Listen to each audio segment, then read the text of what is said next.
Emoções versus sentimentos. Podemos escolher como nos sentir? Tem diferença emoção e sentimento? Fala, mestre, aqui é o Thiago Burigato e a sacada de hoje é emoções versus sentimentos. Podemos escolher como nos sentir? Quer saber a resposta para essa pergunta? Então fica aí, mas antes, quer uma cópia gratuita do meu livro digital? Clica aqui abaixo que eu mando diretamente no seu e-mail e se inscreva no canal e deixe o seu like para o YouTube sempre avisar você quando tiver conteúdos novos aqui no canal, beleza? Vamos lá então, ó. Emoções versus sentimentos. Vamos lá, primeira coisa, tem diferença em relação a isso? De acordo com a pós-doutorada em neurociência pela Universidade de Chicago, Cláudia Feitosa, sim, há diferença. Hoje, segundo ela, a neurociência interpreta emoção e sentimento da seguinte forma. Emoção são as sensações físicas que nós sentimos. Então, por exemplo, se você, sei lá, fica com raiva e aí você sente o seu coração disparado, sua respiração ofegante, você sente mais quente, você sente a sua pele, sei lá, um pouco mais vermelha, você sente aquela quentura e por aí vai. Isso são as emoções, tá? Isso é a emoção em si agindo, então são as sensações físicas que você tem em relação ao que você está, enfim, interpretando ou passando na sua cabeça, beleza? Já o sentimento é o quê? É a interpretação dessa emoção. Então, por exemplo, da mesma forma que...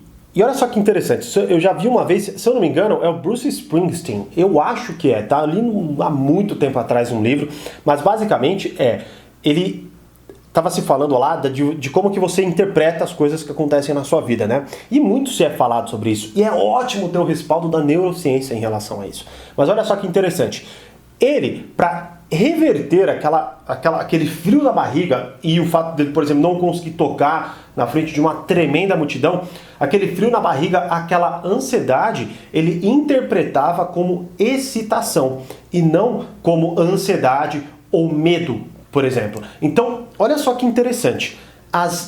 Talvez você sinta as mesmas sensações. Sei lá, você encontra a pessoa que você ama, você sente aquela sensação gostosa, aquela falta de ar, né? Aquela vontade, sei lá, aquele friozinho na barriga e por aí vai. Essa mesma sensação, ela pode ser interpretada de duas formas. Ela pode ser interpretada como medo de você falar em público, também pode ser interpretada como, por exemplo, aquele receio gostoso de você encontrar aquela pessoa que você tanto gosta. Então, olha só, as mesmas emoções, de acordo então com a doutora Cláudia Feitosa, que é a sensação física, pode ser interpretada de duas formas, então geram dois tipos de sentimentos. E qual que é a mágica, coisa linda dessa interpretação?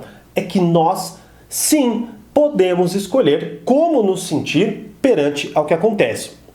Segundo até a própria doutora Cláudia Feitosa, cada vez mais a neurociência está conseguindo entender que a parte frontal do nosso cérebro, que ela é responsável pela consciência, pelo julgamento e por aí vai, né, que é basicamente a nossa compreensão de si mesmo, é a nossa inteligência em si.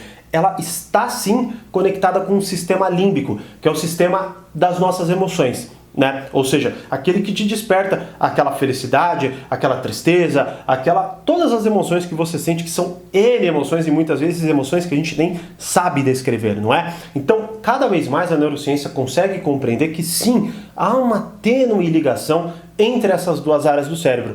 E aí, o que isso indica para nós? Indica mais autocontrole sobre as nossas emoções. Então, nós não somos uma máquina desenfreada, apenas uma herança biológica a qual a gente não tem controle. E o que é interessantíssimo em relação a isso é que cada vez mais, e eu estudo bastante isso, e cada vez mais, de acordo com os estudos que eu pego nos livros e artigos e por aí vai, que a neuroplasticidade, que é a nossa capacidade do cérebro de se adaptar, é pela vida, praticamente. Então, sei lá, eu vejo as pessoas se aprisionando tanto, né? Por exemplo, eu sou assim, eu sou assado e blá blá blá, mas na verdade você não é. Você está, ou você está se colocando nessa situação e você sim pode fazer a alteração disso, né? E aí a gente, cada vez mais, até já falei isso no canal, cada vez mais com conforto e por aí vai, a gente quer delegar isso a alguma outra coisa, seja um remédio, seja qualquer coisa que externa, mas a gente não reflete, não muda, não tenta reinterpretar, não trabalha e não treina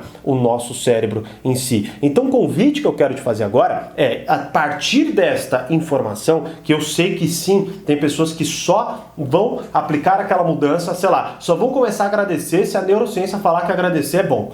E sim, a neurociência já fala que agradecer é muito bom. Então faça isso. E entenda que as mesmas emoções que você sente e que você interpreta como A, você pode interpretar como B e pode interpretar como C. Ou seja, tudo depende sim do significado que você dá para o que você sente. Olha só, e agora com respaldo neurocientífico. Então é muito interessante que você, como disse aqui, Bruce Springsteen faz...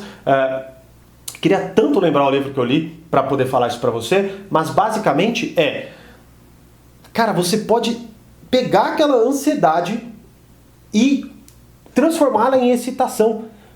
E assim mudar toda a forma como você compreende aquele problema em si. Você pode olhar e, a partir do treino cerebral, a partir de mudar e reinterpretar e fazer isso constantemente, repetidamente, para mudar as conexões neurais no seu cérebro, você pode olhar aquela situação que tanto te deixa ansioso e botar naquela que na verdade você está empolgado em enfrentar aquilo. Ou seja, as mesmas emoções com sentimentos diferentes. E aí, topa fazer isso? Topa reinterpretar as suas emoções? Deixa aqui nos comentários e, como eu sempre digo, grande abraço e até o próximo vídeo.